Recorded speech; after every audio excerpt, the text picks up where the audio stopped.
Hey guys, what's up? It's Limitless. So, I wanted to throw this up here, but yeah, so basically what happened was we had a complete and total head moment in the game here, where I ran into this dude on this character, which is, what is she, 31?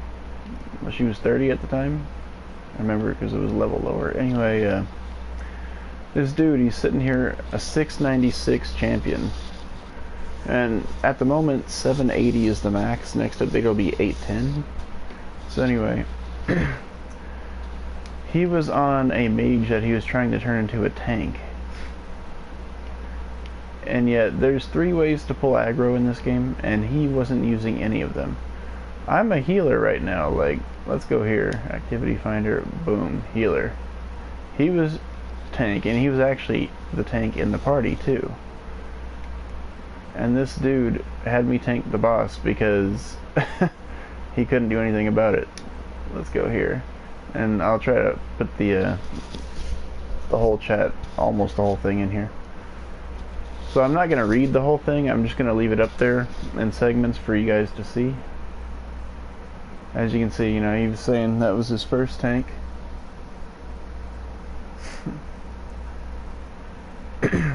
And as you see there, he said, yeah, he wants to mage tank. I did offer him, you know, some honest advice here.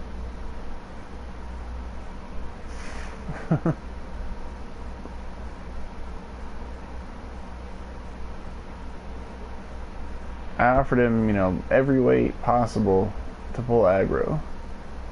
And like he said, he doesn't want to hump the meta. If everyone's doing something, he wants to do his own diverse build. Is that not possible? It is to a degree. I even did it myself. I've got a mage that can put out, you know, trial-worthy DPS, but if I switch her up without changing, you know, her actual points anywhere, then she can go, you know, like 30k health and like 33k DPS, to be honest. I mean resistances, sorry, 33k resistances. So she can tank, and she's also skilled in one-handed shield just in case. But so yeah, it is possible to do stuff, but I would never bring her as a trial tank, not unless it's like everybody's maxed.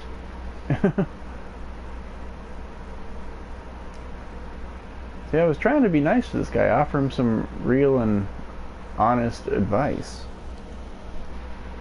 because he honestly needed it. And then, no matter what the problem is,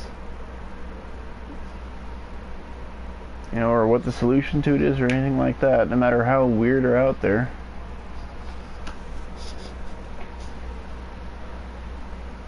and look at that. This dude didn't even know what the trials were.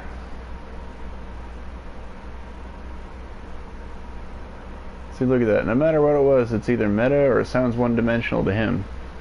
And if you guys actually take the time to read this, think about it, because this dude, no matter what it was, like right there, he likes to make mistakes on purpose to challenge his ability to improvise. He was not improvising. I was still healing while I was tanking that boss for him.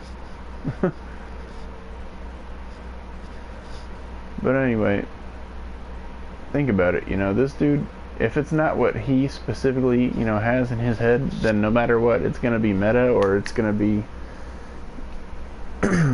one-dimensional. And I'm like, really, dude? Like, how one-dimensional are tanks really when you think about it?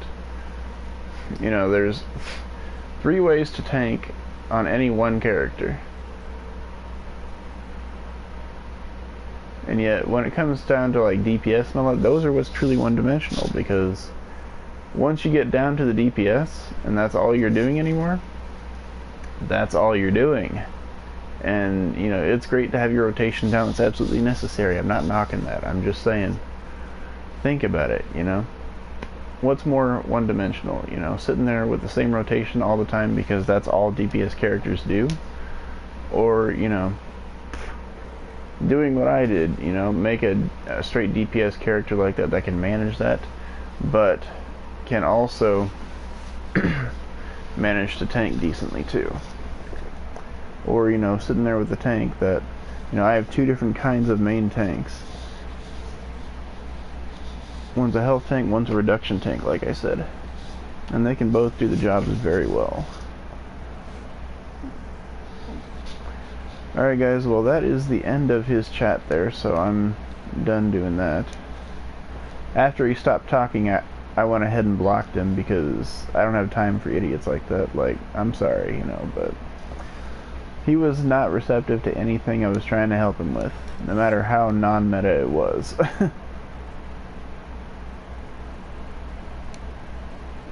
So anyway, I think we'll go ahead and run into the opening of stuff now.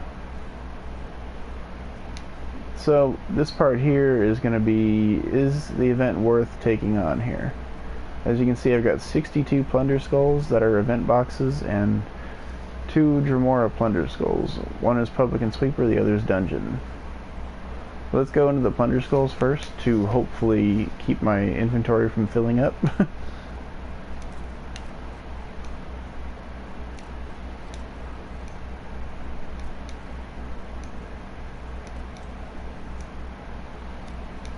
Nothing too amazing yet, but yeah, I mean, you gotta figure these just drop with the bosses in dungeons and in delves and all that. So I mean, if you're out whooping bosses, you're gonna get some of this stuff. We'll see if there's anything really good, like diagram cage covered. I could manage to sell that for like 5 or 10k. That's not horrible. Or, you know, you could use it for your own stuff, because it is kind of cool to make. Witch Mother's Party Punch later in the year, you know, the next year. That'll be kind of interesting. Apple bobbing stuff. Rune Box, Thicket Man Spectre Mask. That's actually excellent. That's worth 25k. So, yeah, all the rune boxes are worth 25k from this event. And you can see you can get them from this. That right there is pretty cool.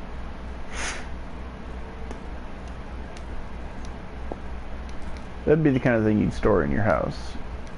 You know, just because it's cool, but you don't want to keep it on you all the time. Because it's cool, but not functional at the same time. See, this gives some resources and all that too for fishing or crafting or whatever. Like that Namira's rod I got.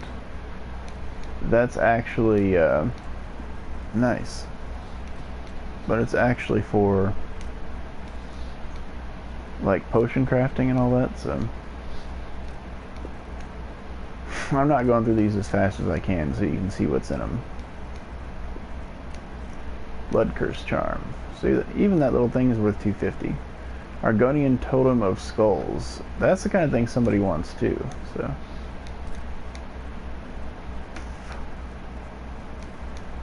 Crafting in Dremora style. I have so much of that stuff. But yeah, that that rune box that I got the very same one before, but it took over 100 of these boxes. So what I found is that it kind of works better if you stock them up and open them all together. Something about it just seems to make it work better.